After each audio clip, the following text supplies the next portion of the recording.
Hello and welcome back to Boring Dad Gaming, where today we're going to be playing some more Citizen Sleeper. Let's get into our save game. Cycle 16, we're starting to zip through it a little bit actually. I feel like we've got some good dice. Look at that, 2 4s, 2 5s and a 6, that's pretty good. What are we trying to do? We've got lots of drives still to work towards. Helping Lem work is one. Maybe we can try and do a bit more of that. I'd like to try and get a ship miner. We're very low on money. We need to try and get a bit of an income coming in as well, I think. Can work on the sidereal, but takes a lot. A lot. And also, I kind of know where that storyline goes. I don't really feel like doing it again. We still got the scrap freight. I think I bought all the scrap from here that we can. I could do a bit of work though and load some containers to get some money. If I was to put a 4 in there, it's effectively a 5, so it's pretty good. It's a 50% positive, 50% neutral action. There we go, neutral, but we got the same amount of money, so that's not a problem. And we're looking for a ship mine for that and for this. There's 2 ship mines we need. He's still working on his next tab. Deep joy. Try and explore this free spoke a bit more. What's the midline freight hub again? Remind myself. Get some money. Random items. I've got a +1. If I put the 5 in there, that's basically 100% positive, isn't it? Hoping it might be a ship mine.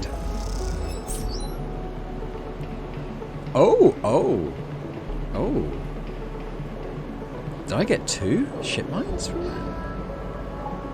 That's awesome. How do I convert those into an actual ship mined core though? Ooh. Oh, I'm pleased with that. Wow, okay. Maybe we need to explore this spoke a bit more. Maybe there's somewhere here that can do that.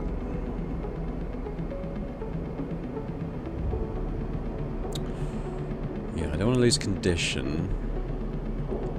We don't get any pluses from this, but if I do like a 5, should be okay. There we go, we've got the spoke climber. So what else do we have up here? We've got... Oh, we can actually go up. Take the Ascender car to the Eye's central hub. Let's do that. Let's do that right now. Ooh. Look at this. If I roll the mouse wheel, it sort of turns a bit. We're in the center of the Eye, I think. That's a Descender car, so we've got, again, something we've got to explore up here. It's similar, but we do have the +1 on the interface, so I could put one of my 4s in there, maybe.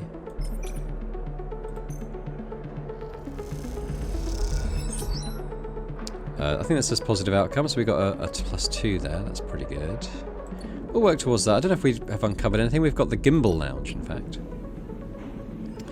Buy a spacer meal for 18 credits. Doesn't kind of pay into anything, though. We can have a look at the sort of network options here. What have we got? We've got a keynode. I'm obviously not going to do that now because I've got pretty high numbers here.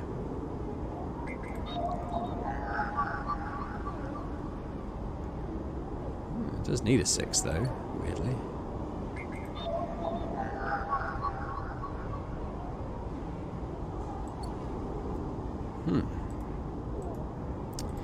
Kind of might wait until we've been told to do something there. Let's go back down. So, I had 5 dice, I've only got 1 now. It goes quick. I'm pleased about the ship mines. I want to combine them into a core. I just don't know how. Have I still got to do stuff here? I have. There might be something to do here. I might have to use my 6. Which is a bit annoying. Needs must. got some cryo at least. So, do we get someone new? We've got Castor. Curious data fence. He might be who we need. Let's go and speak to Castor. You cross between two walls of units, one of the cavernous streets at the centre of Low End. The pressurised bridge is full of the clack of Tavla, the shouts of children, the whir of elf air filters. Sleeper. You turn to see a man sitting at a Tavla table alone, somehow untouched by the hustle and bustle of the people around. He gestures to the stool on the opposite side of the table. Sit. I will sit. You sit at the metal stool and he starts setting out the board with counters, or at least the filter caps Low-Enders typically use in their place. Castor, he says by way of introduction, looking over his glasses. Night or day? He asks, gesturing at the caps, crudely sprayed white and black. We'll go day. He rotates the board so the white caps are in front of you. Let's begin. You take a plastic die each, pitted and worn, and roll to determine who starts. Castor rolls a 6. You a 4. I lead. He smiles and begins to move his first cap precisely along the board. Play passes back and forth between you, the dice changing hands as the caps spread along the board. As it does, Castor speaks, eyes not leaving the caps. It is unusual to see a sleeper on the eye. That's why I wanted to play you. You take your turn, rolling a 5 and a 6. We'll play carefully. After all, a sleeper's mind must be somehow different to a human one. Being emulated, I mean. As Castor talks, you build up a wall of caps, stacking them safely across the board. Progress is slow, but you remain unexposed. I don't mean to offend you. Castor meets your eye. I merely see that you are by definition different. What has been subtracted in the emulation? What has been added? He slides a single cap onto an open point. A risk and an opportunity. He hands you the dice. Do you ever think about this, Sleeper? About what you were before and what you are now? Always. You roll a double 1 and solidify your wall. Castor whistles. The holding game, commendable. It can be brave to build from what came before. He rolls the dice and leaps your wall in a single move. But we cannot idle too long, Sleeper. The slower we move, the sooner we are caught. The past you is not just an idea, a concept for you. It is a living, breathing person. He looks up over his glasses, his eyes bright and wide. You split from them like a shadow splitting from its caster. They may be sleeping now, yes, but one day they will awake and carry on with their lives unaware of your fate, no matter what it may be. He hands you the dice, smiling. You are a branch severed from the main trunk, an offshoot who refuses to die, so to speak.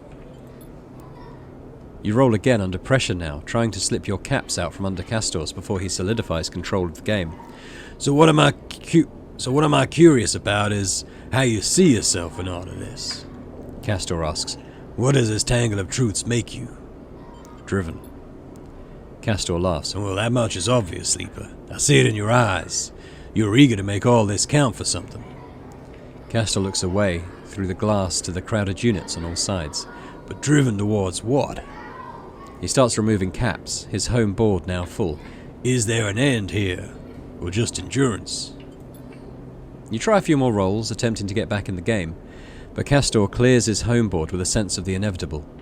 He has known he was winning for a while. I feel I may have pushed too far. He slides another cap from the board. I apologize. My curiosity has a habit of getting the better of me. You roll to return a cap to the board, but all the spaces are blocked. Castor claps his hands apologetically. You play well, really. Your weakness is not your game. He smiles warmly. We have much to learn from each other. He slides his glasses back up his nose and sits back. I feel we could share knowledge, ideas, perhaps even data. His eyes glint with that last word. To our mutual benefit. He slides his final cap from the board. It is over. He has won. I'll see. Please, I don't want to make you uncomfortable. He holds up his palms. My intention is only to help you endure here, and if I am able, feed my curiosities. The game over, you notice the bustle of the walkway once more, the call of the children. The deliveries, the arguments and reconciliations. They wash over you as you stand and leave, Castor nodding goodbye as you do. Crossing the walkway, you replay the moves of the game in your mind, looking for an opening you are sure was there.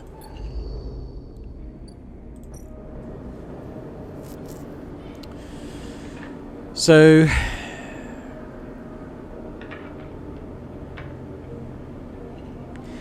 okay. If we... Oh, look at that. Havenage protocols. If we input 5 Havenage data... I had 4 and I sold them. I wonder how much I've got now. I've got 2. If we can give him 5, we get a ship mind. And if we can do 5 Yataghan, we get a Vial of Stabilizer. This is very good. Fortunately, I don't have the means to get either of those things at the moment.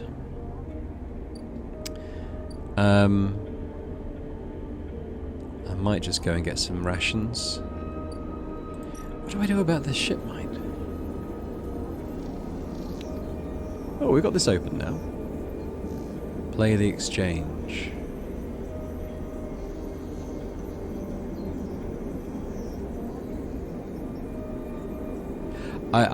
There's an old ship mine fabrication stack in the back of the market, but only trusted traders get access to it. Okay, so we need to get trusted trader status. So we need to maybe sell junk or play the exchange.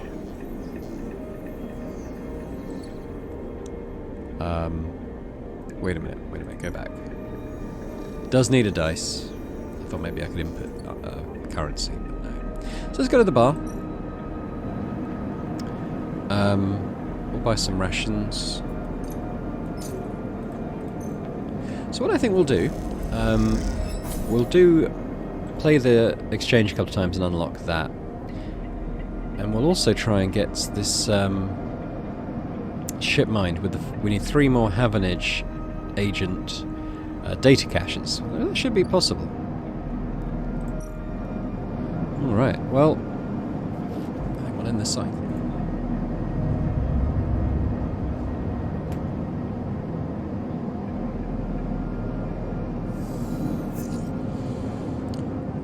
Average, but we might be able to use maybe the 1 and the 3 to get a couple of Havenage things. So it's not a total loss. Hang on. Okay, so let's go and check that out now. Actually, Havenage data is the one we want primarily to start with. What have we got? 2 or 3? We'll use our 3.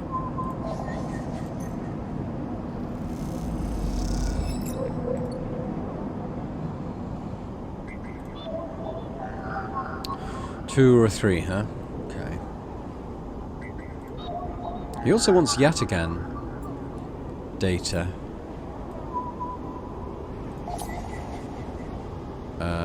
And he unlock. What does he unlock with that?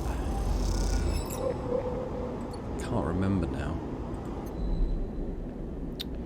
Something I want. Oh, the stabilizer. That's always good. Yeah. God, I wish I hadn't. Mind you, I needed the money, so no use crying over spilt milk. Oh, I definitely want to pay into Lemon Mina. I don't want to let them down again. So let's do one of these. Hopefully get a good result. Neutral. That's fine. We did get some energy, which is good. We were going to play the Ort exchange, weren't we, as well? Oh, okay. This is the one that was locked. Don't know when that opens up. Let's do that now. So we want Trusted Trader. It's a risky one. Yeah, we'll try it. If we get a positive result, it would be good. Damn! That was a bad result. Alright, well this hopefully will make up for that. There we go. Trusted Trader now. So... here we go, the Ort Fabricator. So if we go into here, we can put 3 ship mined fragments into here, and we should get a ship mined core, which is pretty cool. So we've got to decide what we do with this now. We've got an upgrade point. So I'd like to get to a +1 on one of these, I think. Maybe Intuit? There's quite a few Intuits. There we go, let's do that.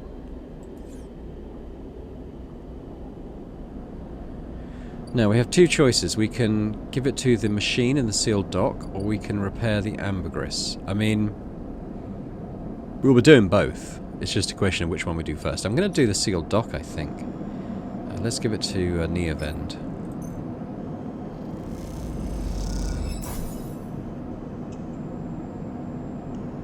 Neovend is ready to attempt imprinting. They want you to help. Sleeper, must express plan before we begin. Neovend is impatient. The prospect of being free of the vending machine clearly too much to take. Shipmind has no output features. Will be mute until slotted. What's the plan?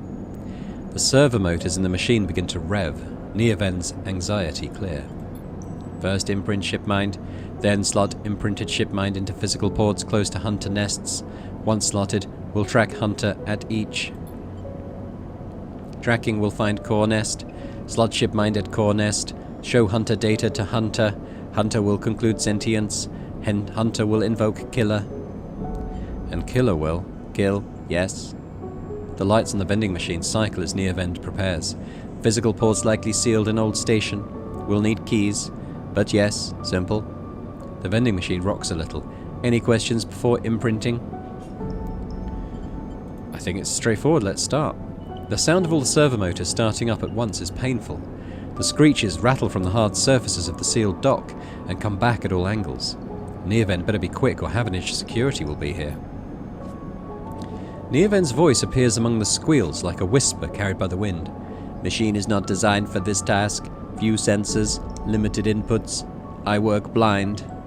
Wish me luck. In the top part of the compartment, a set of arms align with the shipmind, clunkily scraping against it. Can I help? Silence best. Also, if machine ignite, put out fire. Fine. The metal creaks as the servos open the shipmind, its layers of silicon nested like an onion skin. Once open, the main arm of the machine rapidly shifts back and forth, realigning the microscopic components, accessing and rewriting them, imprinting Neovend into its physical form. As you watch the hypnotic motion, your mind drifts to your own creation. What processes were used to emulate your mind? To copy the neural structure of that person who, as far as you know, still sleeps in some distant facility? What was lost? In what ways are you a copy of that person? And in what ways are you something new? You know this much. You are a convenient loophole, a way of circumnavigating the illegality of sentient AI. After all, you are an emulation, not a true digital being. You are neurologically limited, still human. But what would you become if you could escape this frame? Where then would the limits lie? The screeching stops. The machine powers down, dropping the bay into darkness. In the top compartment, the shipmind is whole again. You reach up and take it down, heavy and cold to the touch. Is Neovend inside this thing? Or did the process fail? There's only one way to know. Time to find a nest to slot them into. Hey, another upgrade point. Okay. Yeah, I think we'll do the engineer perk. My next plan is to do the engineer and engage +1s, which would be good. Scrap components at home to repair conditions, pretty nice. That'll stop us needing stabilizer. Agent nodes give double data rewards, that's also good. But we need 2 for that. Okay, well let's pop into the network area. We'll see if we can find one of these nests that it's talking about.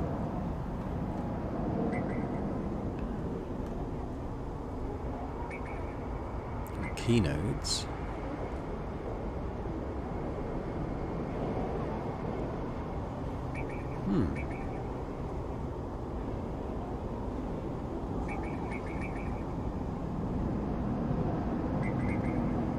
Is there a timer of some kind here I wasn't seeing? What does it say?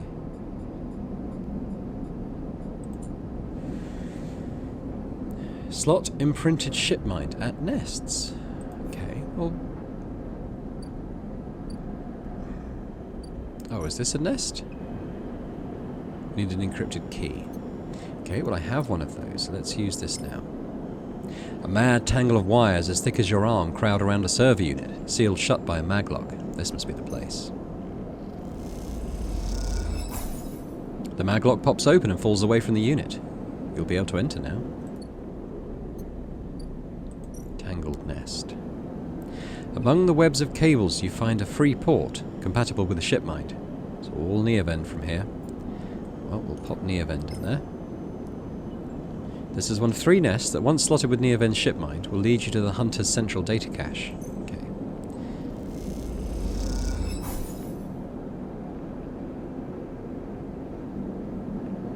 The servers lie silent. The data cache is cleared. Nothing left to do at this nest. Okay, so there's another one here, Atrium.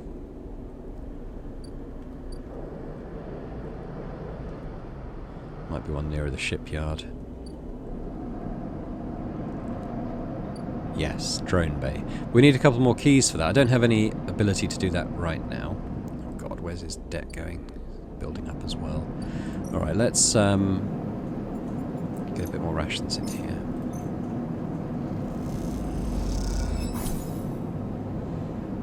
Okay, so I think we're ready to rest again.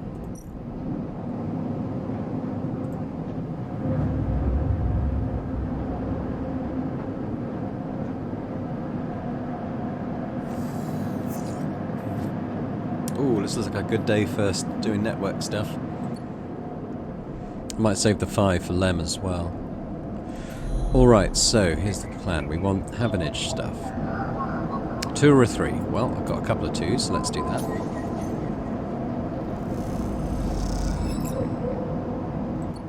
Four of those now. He's also a 2 or a 3. I'll do the 2.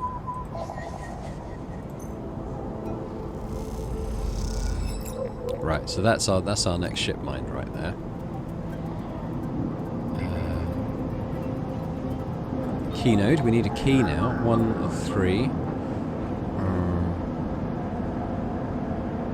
Might do 3 on this one. I think if we're going to do a Yatagan agent or something, I think they're generally 1. Okay, we've got a key. If we could get another key, we'd be able to do both those nodes. We're kind of waiting for 1 or a 3. Okay, let's do it.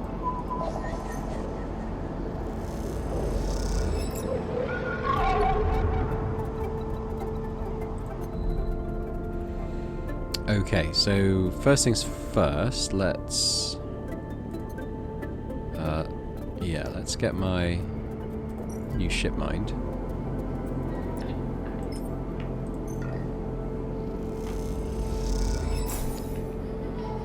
Did we get a ship mind core? There we go, perfect. We're going to do a sealed hunter nest.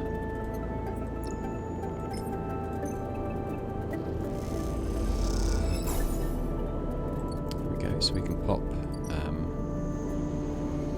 Neovend in here to do its work.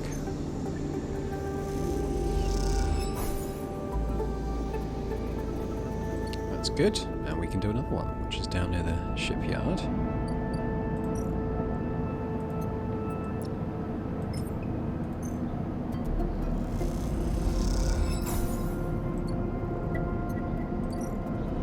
Same again. This should be the last one, and then we'll find out where the central nest is.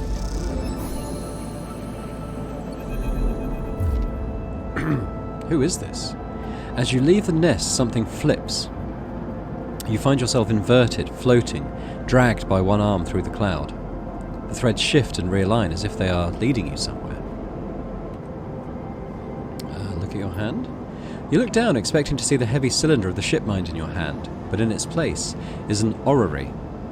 A sphere so bright it burns your eyes is surrounded by rings and orbits, other spheres tracing silken lines through space. And as you look closer still, you pick out 1,000 sigils of 1,000 stations and ships, flowing like smoke, like dust. You look up and see a corridor, a canyon, a street in the low end.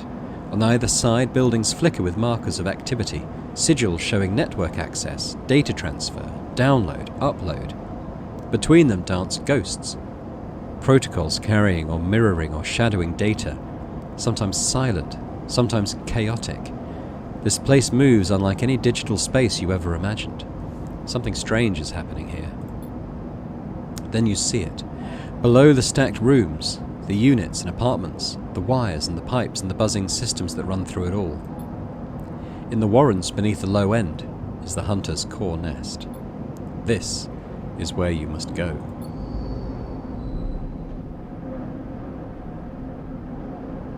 Right. So it said low end. Let's have a little look up there. The warrens. What do we do here? Ooh. Find the nest. Predictive reasoning. We could gain 4 segments here.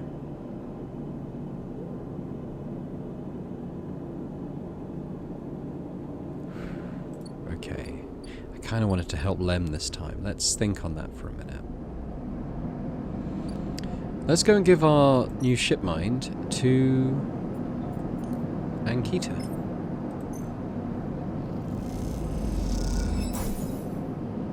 You drop the huge cylinder onto the mess room table. Ankita can't hide her excitement. So we're going to upgrade point. So as promised, which one do I want to do first?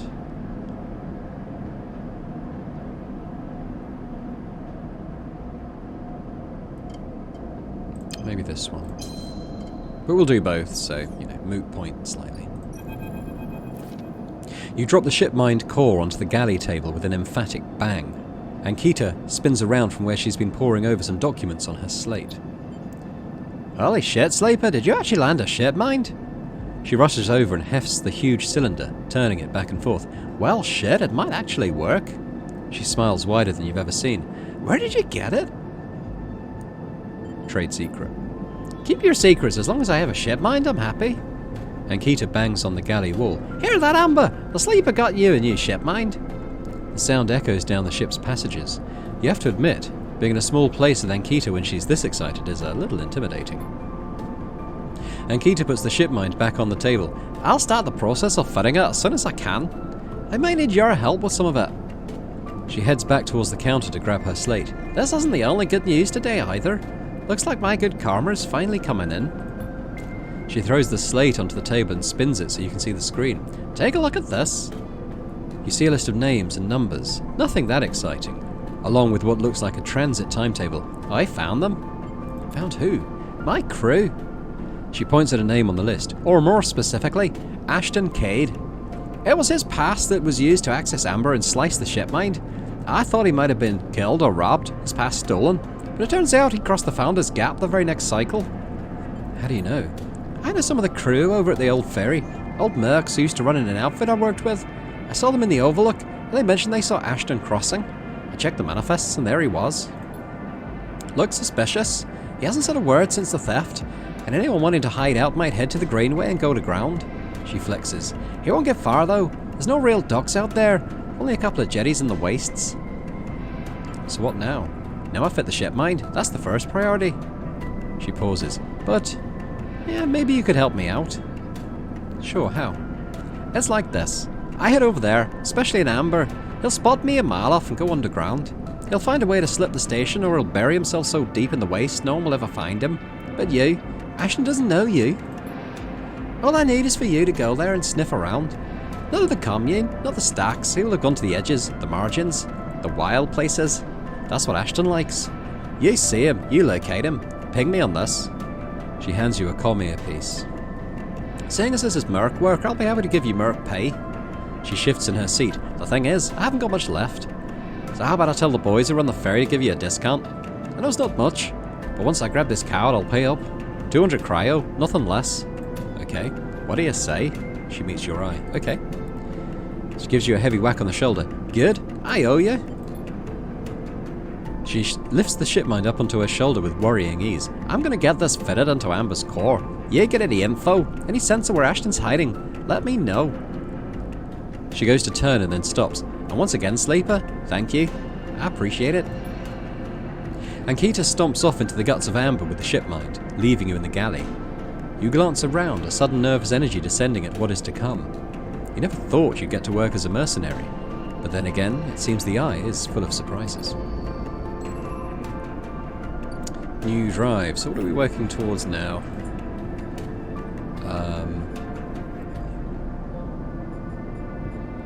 Yeah, I'd like to help Lem, I think.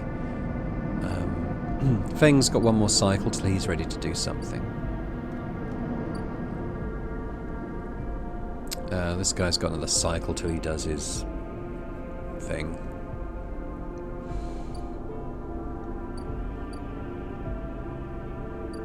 Yeah, I'm going to help Lem and Mina, and we'll see how this progresses. I never did this. I'm keen to see where it goes. By the end of the day, Mina curls up in your lap as you read her a story. She's asleep when Lem gets back, and you two eat together. She's asleep, whispers Lem, creeping out of the unit's tiny bedroom, sliding the door shut as he does. You're perched at a thin bar in the main room, the slate in front of you still glowing with Mina and your drawings from a cycle spent together. There's a ring, the only world Mina has known, with stick figures standing along its edge. The tall one is you. Drink? Asks Lem, producing a worn-looking bottle of Girol from under the bar, its contents glowing amber in the fluorescent light. Sure. Lem nods and glugs a few fingers into a couple of metal tumblers, then sits down with you at the bar. Cheers, he offers, and you clink the metal containers together.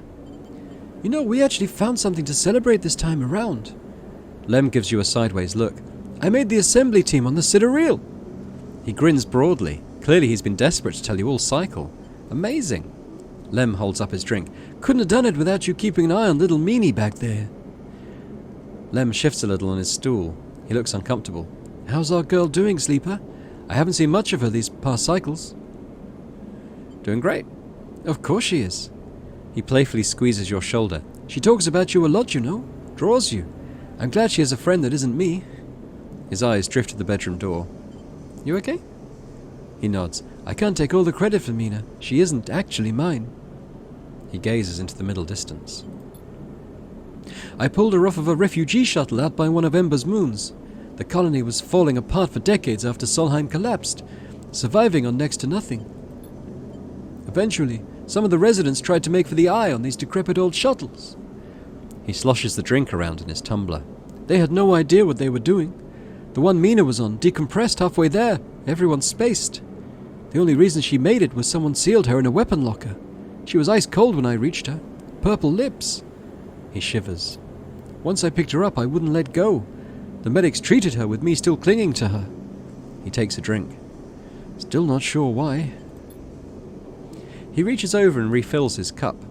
We weren't exactly anybody's heroes, you understand. We were private military, hired in by Conway to protect their claims in the collapse. But once I got Mina, that was it. I quit. Got us dumped here. A family? The ones on the shuttle were dead when we arrived. Wasn't many cycles later when the colony fell too. I didn't dare take her to another grave. He looks around the decaying unit, its stained plastic plating and flickering lights. At least, that's how I justify it. He sniffs. She was tiny, too small to know what she lost, but I can't stop thinking about it. He rubs his eyes, dark with tiredness. What if our number doesn't come up in the draw, Sleeper? What then? The Sidereal will sail off without a thought, leaving us here. What kind of life is that for her? You'll make it. Sorry, I know you don't have it any better. He looks at his cup and pushes it away down the bar. This is a celebration, right? Both of us on the team now. Both of us in with a chance. Together. That's right. We hold on together. Imagine all three of us riding the Sidereal horizon out of here, to a new world. He looks into his glass for a moment. I think I drank this too fast. He laughs. Lem stands and starts to clear the glasses into the auto wash. I need some sleep, friend. See you around. All right, then. He catches your shoulder as you turn to leave. Thank you, Sleeper. I mean it, from both of us. He pats your shoulder and you slip out into the dark of the hallway, with thoughts of little Mina in your mind. Hey, we've got to drive, so we're going to upgrade Thrill Seeker, so we've got +1 on all our checks now, which is pretty cool. I think that's now as much as I can do today, and I don't even need to buy food, because I think looking after Mina gives us a little bit of energy. Loads of work we need to do on our unit. I have to start putting into that. I'm glad we did Lemon Mina, because like I said, I didn't find the opportunity. I wanted to, but I just had other priorities and it never sort of really came up. I put a lot of time into working on this ship. Wherever it is, down here maybe. The sidereal. Takes a lot of pay in though. It's possible I have to do that to advance their quest further, I'm not sure. I guess we'll see what happens. But for now I think we're going to rest. I think we're going to lose a dice.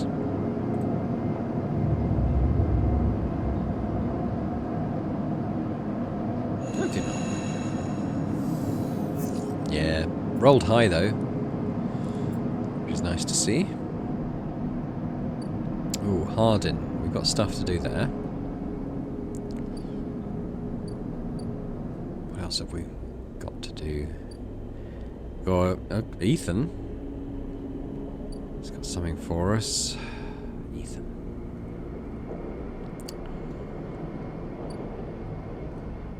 Gotta save up money to get over there as well. Let's start with Ethan, perhaps.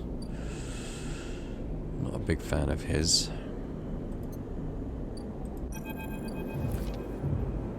The compressor is quiet today. The usual crowds are elsewhere, and the pumping music washes over a handful of spacers and a few drunks. Ethan is still in the same stool, in the same pool of light. His head is low, close to the bar, and the bartender is ignoring him. Good approach. As you get closer, he lifts his head and turns. Sleeper.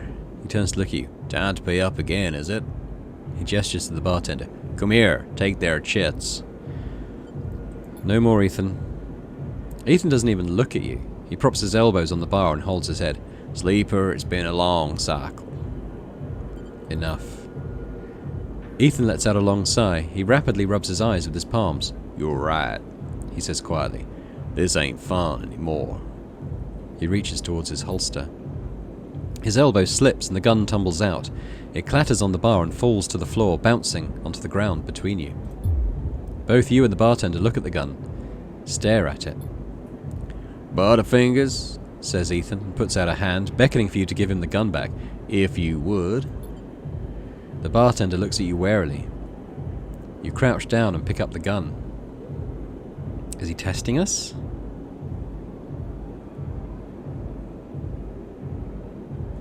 Is it coded to his DNA and he's the only one that can use it? That's a sci-fi thing, right? Do I want to give my bounty hunter his gun back? Oh god. Be brave, be bold. Point the gun at Ethan. Ethan turns his head in your direction a little. A sharp, pale eye locking with yours. The bartender backs away. Oh, he turns on the stool. Oh, sleeper. He stands. This is more like it. Let's not pull the trigger. We'll wait and see what happens. You hold the gun steady, training it on his head. Ethan smiles, like the dog that caught the car. He turns to the bartender and mock whispers, I'm not sure they know what to do with it. I don't know if it's loaded or not, so we're going to wait a bit longer. You keep the gun on Ethan. Oh. Ethan smiles at the bartender. Oh well, he says, and grabs the gun, slamming it back in your face in a single move. Damn. You stagger back and drop to a knee. Somewhere nearby the gun clatters onto a surface. The hit's a glancing blow, but it makes your vision swim. Through the blur, you see Ethan resting a small, thin slate from his belt and hold it up. Enough of this. I'm logging the job and calling it in. Ethan taps at the slate. No more playing. Your head aches. Ethan taps through a few screens impatiently. He swears and taps again. He starts shouting, a dull echo to your ringing ears. He starts screaming at the slate and throws it across the bar. He crouches down and grabs you by the chin, his face close, his breath heavy with drink. S&OP just screwed me. He grins maniacally. They cancelled the contract. He stands up. They cancelled the contract. He shouts at the ceiling of the compressor. You stand up, struggling to your feet, the sting of the hit fading. Ethan is rubbing his temples, his face pale. You hear a clicking sound, like coins being counted, like bullets being loaded into a magazine. When you shake off the last of the blur, the bartender has Ethan's pistol trained on Ethan's head. Ethan stumbles back towards the middle of the room, all eyes trained on him. "I'll kill all y'all!" he screams. He stumbles into the wall, spinning away towards the door. "Now I'll be back for that," he shouts at the bartender, and lunges out of the compressor. You steady yourself on the bar and catch your breath. The rumble of conversation returns. The bartender goes to say something, but then thinks better of it and begins to clean the bar. After a while, you wander out into the light of Bright Market, looking for Ethan around every corner. He's gone.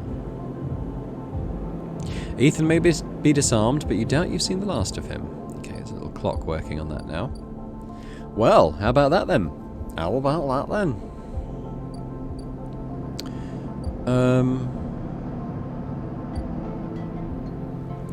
We should go and see what Feng wants. It's been more than a few cycles since Feng confronted Hardin, and the silence since has been noticeable. In your time with Feng, you haven't exactly found him to be reliable, but you did expect to hear the end of whatever plan he put into action. But if he won't come to you, you think, as you approach the Havenage building, then it's time to come to him. After all, he did promise to fix your tracker. You're getting nervous. As you approach the bay doors, you see them wide open, and light pouring out of the once dark room. Stacks of servers and terminals sit outside the bay, suddenly robbed of their mystery by the bright flood lamps. A figure in Havenage security fatigue steps out of the bay as you get closer, carrying a stack of hardware. We can approach. As you get closer, you see the security officer taping up machines from Feng's stash with what looks like hazard tape. This isn't good. You again. Hardin is there, leaning beside the bay entrance so calmly that you barely noticed him. He has a slate in his hands. An inventory of seizures scrawled across it. Predictable. Further evidence of Feng's collusions. You see another security officer come out of the bay and take notice of you. Where is he? Feigning ignorance, or perhaps just abandoned. Hardin shakes his head. I believe you should choose your conspirators more wisely. I almost feel sorry for you. Hardin pushes away from the wall and comes closer. Don't worry, Sleeper. We have all the evidence we need. A confession won't be necessary. He gestures around at the stacks of hardware. Spying on fellow Havenage members, hoarding Solheim materials, an obsession with corporate data. Speaks for itself, does it not? That was his job. What do you know about jobs, Sleeper? He looks up at the glass roof above and the stars beyond. We are the ones that provide the oxygen you are breathing, the light you are seeing, the systems you use every day to live out your cycles. This place was hard fought for, Sleeper. It took work, diplomacy and strength to stop the Eye descending into chaos after Solheim collapsed, not blind conviction or self-interest. Feng isn't selfish. I know all about the background of our mutual friend, Sleeper. Don't you worry about that. His parents will be sickened by the damage he's trying to do to the institution they helped found. You see, Sleeper, we are proud of our history here. Andre Erlin and the First Union founded this place, and Havenage has welded his values into the station's very walls. We will never turn away the hard-working, the just, the true citizens of the Eye. Havenage ain't a gang like Yataghan. We aren't pirates like half the spaces you'll meet in the hub, or esoterics like those half-radicals in the Greenway.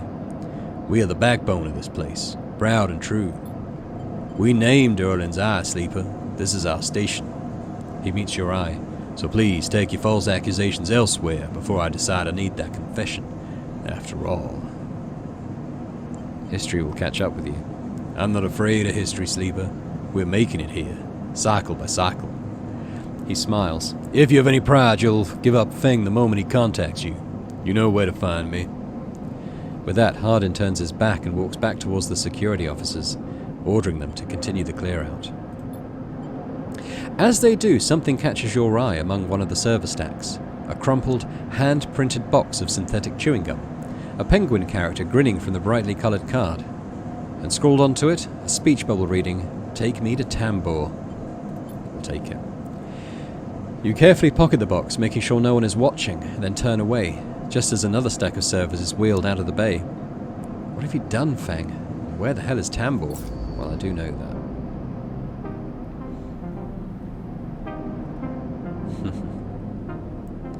The soundtrack for this game is just perfect, I think. Right, what am I waiting for Sabine? Sabine is involved in something bad with the Yatagan. They need your help to escape. Extract Yatagan data for Sabine. Well, I do have some. Where is... Maybe at her apartment? Sorry, their apartment?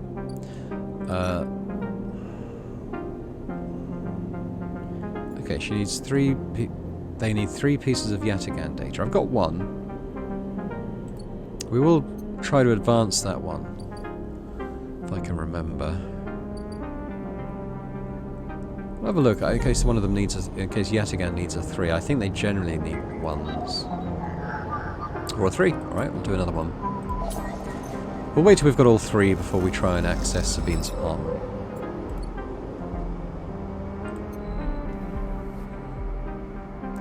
Two 5s and a 6. What do I do?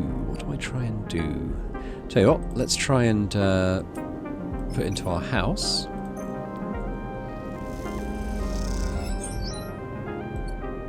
We won't do all of that just yet. There's the Tambor tea house. We could go and see Feng. Hand in gum box. Here we go. You feel stupid for doing this, but the penguin says, "Take me to Tambor," and this is the only Tambor you can find. Could make a bit more money. That would be a bad idea. The waitress looks at you with suspicion as you hand over the box. Is this the right place? And I'm going to try and get 24 cryo out of here, because we do need a bit of money. As you go to leave the Tambor tea house, a hand falls on your shoulder. "Sleeper!" Feng hisses from behind you. "How did you find me?" "The penguin." "Penguin? What are you?" He thinks for a second. "Oh, do you mean..." He mimes throwing gum in his mouth. "That wasn't meant for you specifically, but..." He cringes. "Look, it doesn't matter. Come, let's sit." Feng guides you down a set of stairs to one of the Tambor's lower levels. The tea house is stacked with curved mezzanines, all connected by a central atrium. The levels are filled with makeshift booths and bars, and conversation bounces busily off the metal walls. Feng sees you looking around. "This place used to be a fuel tanker's main drum, hence the name. The tea house part is a bit of a misnomer, though. You can get anything the eye offers from this place, but real tea isn't exactly readily available." He picks a booth, itself fashioned from some old salvage tank or container, lined with spongy insulation foam, and collapses into it. He looks around furtively. "Don't suppose you've seen any Havanage types. They don't usually come out this far." Feng, what's going on? "Well, I'm suspended, that's the first thing. And the second thing is I'm pretty sure Hardin wants to drop me off the rim of the eye." He grins. "Doesn't bother me, though. It shows we hit a nerve back there." He picks a scrappy hand-scrawled menu from the table and tosses it over. "What are you drinking?" Look at the menu. Feng is right, the menu is ridiculous. There's at least 10 different infusions, most of which you can't make out, but the paper is dominated by an extensive complement of esoteric alcohols and cocktails. Black tea is listed without a price as a seasonal speciality. "So you ran into Hardin. Was he pissed?" Feng doesn't wait for an answer. "That snake is so self-righteous he might actually believe that Erlin would approve of his meritocratic bullshit." He taps on the table. "If Havanage was like it should be, like it was founded to be, they would have shouted him down at any council meeting he dared to mention true citizens." He sighs. "But I guess his kind run the place now." A young woman with a vine tattoo snaking up her arm turns up at the booth, a slate in hand. "Your order?" You skim the menu, your eyes glazing over. Time to pick something. I will take a roll. Feng taps the table to order the same. "And you?" "Oh, and you?" She begins, looking to Feng, but when she sees him, she suddenly stops. "What the?" Feng shrinks a little. "You're supposed to be working. This is your shift." He grins sheepishly. "You work here?" Feng waves to you to be quiet.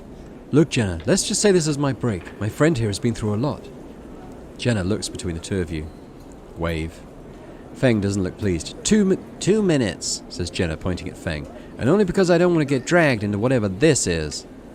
She gestures at the table and walks off. "What?" Feng stretches out in his booth. "You know how it is. We all have to eat. Plus," he leans in, "this is the best place around here to find a person you might be looking for." "Who?" "Remember that web of connections that Hardin pinged the moment we confronted him? Those are his collaborators, and if we want to understand what a Solheim executive might be getting up to on the Eye, those are the people we need to find. Feng is almost whispering now. There's a couple of them I suspect are in the low end, and, well, almost everyone in the low end comes through this place at one time or another. He brings up a modified slate art onto the table. I've set this up so that when anyone with the network signature I'm looking for comes into close proximity, it'll mark them. Once they are marked, we can break through their access protocols and get at the good stuff inside. We just need to find them first, hence me moonlighting as a waiter. Suddenly a smile grows across his face. Wait, I have an idea. Oh no. Look, I can't cover enough of the low end on my own, and so far I've had no matches in this place. With two of us, we can cover more ground.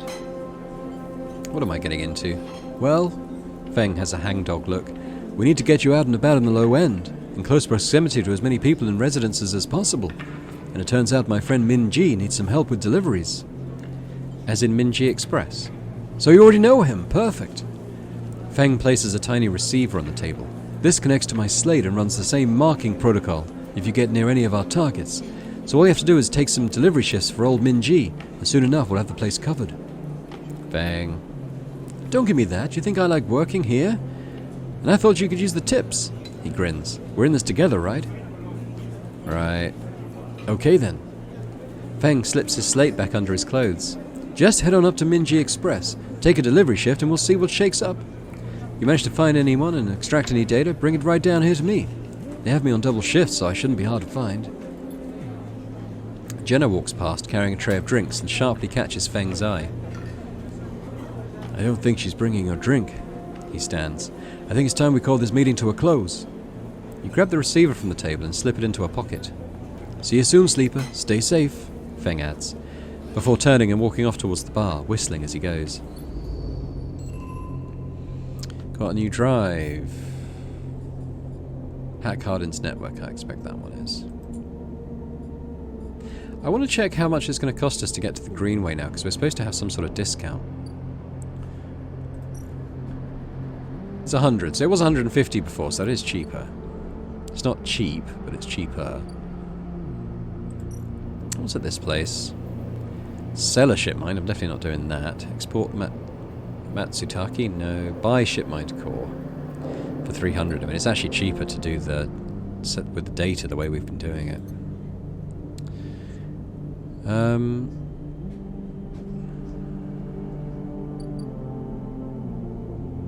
Let's see. We do a Min Ji. How much do we have to do? Feng's targets. So it's this express delivery one, isn't it? I mean, it seems a shame to waste a 6 on it, because, I mean, either way we get money for it.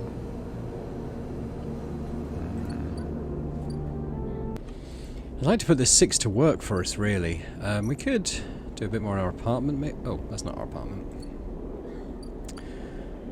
We want a bit of food. We can do that with money. Let me see.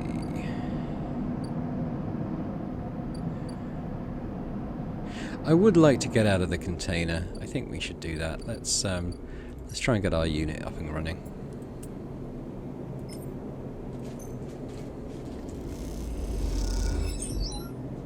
There we go. Halfway to having a livable apartment.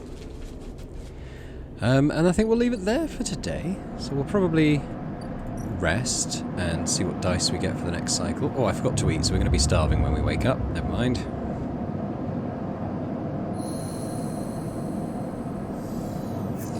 Whoops. But we've got a couple of 5s, got a 4, got a 2, so that's not too bad. But yeah, when we come back we'll put those to use. So thanks very much for watching this episode of Citizen Sleep. I hope you've enjoyed it. If you did, then please hit the thumbs up button on the video. Subscribe to the channel as well if you've not done so before. In the meantime, I'll hope to see you again for more Citizen Sleeper. Bye for now.